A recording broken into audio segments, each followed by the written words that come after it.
Yo, what is up, my friends? Thank you all for joining me today. Today, man, I'm doing great. Hope you all are doing amazing. Life is great and it's only getting better for you and me. Today, though, man, I'm going to be talking about diet once again. That was my last video, but I was talking more so about why your diet needs to be clean while you are on retention. Now, I'm going to talk about my experience and my diet and what you guys can learn from the changes I've made and what I have experienced on my journey. Because I've noticed some significant changes on my SR journey pertaining to my diet as I've changed it over, I want to say, just the past 6 months. Now, giving you guys some background because this is, kind of about my diet, my experience, and what I think you guys could learn or at least should consider about my experience. So about 3 years ago, I made the decision to go, pretty much exactly 3 years ago, I made the decision to go plant-based. So I went plant-based for a year straight, completely strict, no dairy, no fish, no meat whatsoever, 1 year straight. Then 1 year went by and I decided to eat seafood once again, just to try it out and just remember what it's like. So after that point, I want to say for the next year and a half, I was still plant-based, but every 3 to 6 months, I might have had some seafood. I might have had some salmon every 3 to 6 months. So that was pretty much 2.5 years straight of being plant-based. About 6 months ago, I decided to change my diet up a bit and start being pescatarian to see what it would do to my body, my physical drive, and so on. So I incorporated fish and eggs back into my diet. No dairy though. I really don't think dairy is good, and I think we should be avoiding dairy at all costs. So where was I? So I started going pescatarian once again. No, not once again, but I started going pescatarian about 6 months ago, and just over the past month, I've incorporated chicken back into my diet. And the reason I'm doing this is because right now, I have more entrepreneurial goals. While I still have spiritual goals and spiritual progression I'm trying to make, it is very important for me right now to be focusing on my entrepreneurial and physical goals.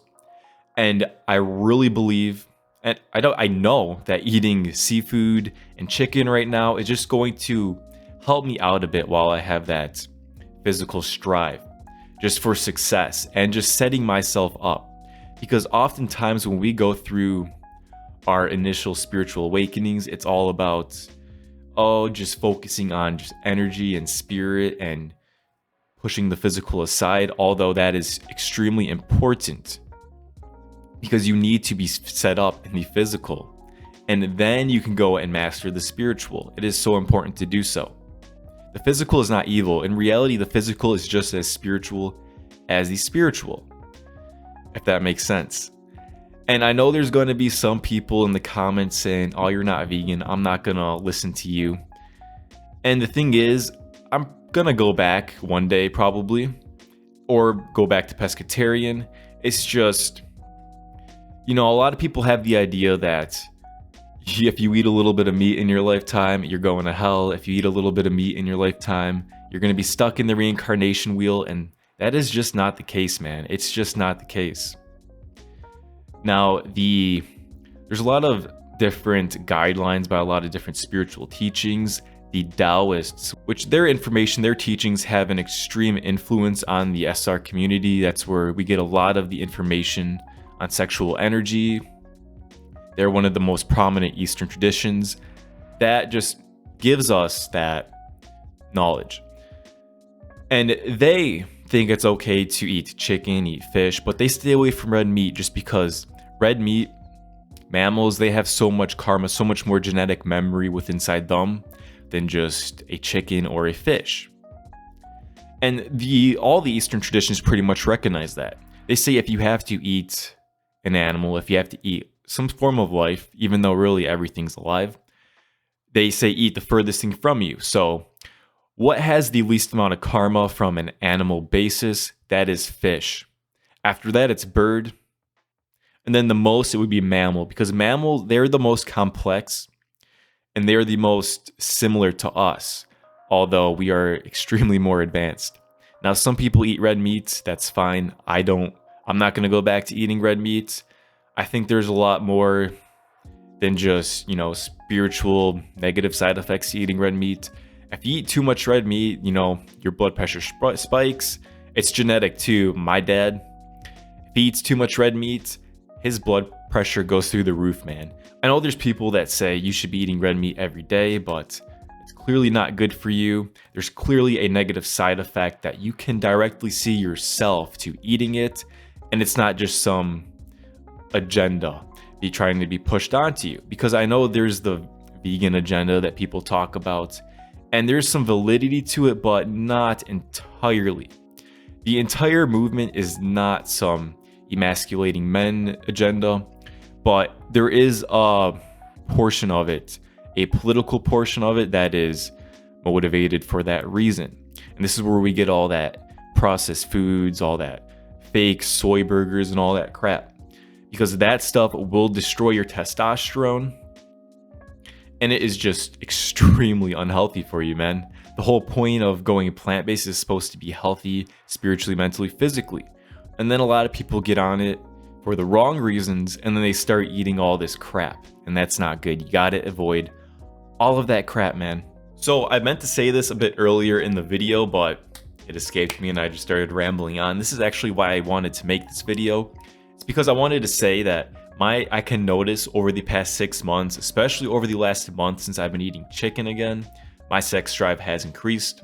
Although I can't say I had zero sex drive while I was plant-based. I still had a pretty healthy sex drive, like every single day. But I have just noticed an increase, a noticeable increase in my sex drive, which is fine because I know how to channel this energy. I just thought that was very interesting. Now, a lot of people that go plant-based, they'll say, I had zero sex drive. And that is because a lot of people just don't know how to diet. And they just don't know how to feed themselves the correct macros and micros. They're all the nutrients, because you need to get specific nutrients if you are going to go plant-based, like iodine. There is very few ways to get iodine in your diet if you are plant-based. Sea moss is one of those ways, because you do not want to be eating table salt just to get your iodine in. Seaweed also has iodine in it, and I think it's pretty much anything from the ocean. Fish has a lot of iodine in it. So I don't really have to worry about getting that in my diet right now because I'm eating fish. But there is a definite increase in my sex drive, which is good because I know how to channel this energy and I can channel it into my physical goals. So there's two things I want to say now before I end the video, because I've been rambling about myself too much now and I don't like that. So, one, if you're just starting out on retention and you're struggling to hold in your seed, you're struggling to transmute this energy, and you just want to release it, it might be beneficial for you to go plant-based, or go as plant-based as you can go.